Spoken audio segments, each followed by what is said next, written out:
بسم الله الرحمن الرحيم. طبعا احنا بنحمد ربنا يعني الحمد لله ان النهارده الناس كلها فرحانه ومبسوطه ان احنا لعبنا الماتش النهارده، والجمهور والناس هم اللي عاملين الماتش، فدي حاجه كويسه عشان نثبت للناس كلها ان بورسعيد مفيش مشاكل فيها ومفيش قلق ولا الكلام ده كله، ان في امن والدنيا تمام هنا، فالحمد لله ان المباراه نجحت النهارده. فبنحمد ربنا وربنا يكرمنا السنه ان شاء الله يعني ونقدر نعمل حاجه للجمهور والبورسعيد كلها. شايفينكم انت وزمايلك كلكم متعطشين اللعب مع النادي المصري، متعطشين للكوره، حاسين انتوا جعانين كوره؟ اكيد طبعا، لان النادي المصري ليه فضل كبير علينا كلنا، فاحنا لازم يعني ما كناش نقف جنب النادي الفتره ديت، هنقف امتى جنب النادي يعني، فاحنا تحت امر النادي وربنا يكرمنا ان شاء الله ونقدر نعمل لهم حاجه باذن الله السنه دي ان شاء الله يعني المباراه يمكن زي ما تقول بعد 500 يوم سنه ونص تقريبا بعيد عن ملاعب النادي المصري كله، يعني حاجه جميله ان احنا النهارده الحمد لله لعبنا وسط الجمهور ده، اهم حاجه ان احنا عايزين نفرح البلد، يعني زعلت كتير بقى سنه ونص زعلانه، يعني نتمنى ان هي تفرح،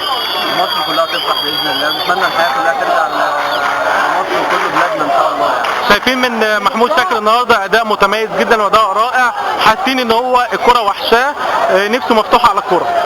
والله بص، انت لما بتجيب شويه على الكوره، احنا بقالنا اكتر من شهرين ما كناش بنتمرن، يعني يمكن لما رجعنا والبلد احنا ما لحقناش نديها حاجه، ما لحقناش ندي النادي حاجه يعني، فاحنا مش لاقيين ان احنا نعمل حاجه للنادي، يمكن الظروف صعبه السنه دي قوي، بس ان شاء الله مع اللعيبه الخبره دي لعيبه كبيره ومعاهم اللعيبه الصغيرين، مجموعه اللعيبه الصغيرين دول باذن الله نقدر نعمل فريق متميز ونقدر نفرح الناس دي كلها باذن الله. لا امن ولا اي حاجه خالص في بورسعيد، يعني هم الامن بتاعنا، ويا رب ان شاء الله يعني باذن الله تكون بدايه خير علينا وعليهم باذن الله، وربنا ان شاء الله يعني ربنا ثم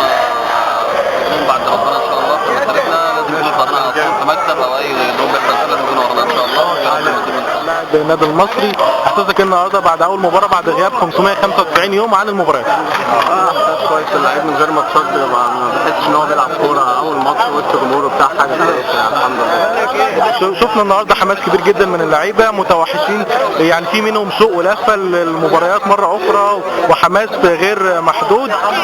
على اللعب، وانه يحصل فيه فوز ويحصل اهداف.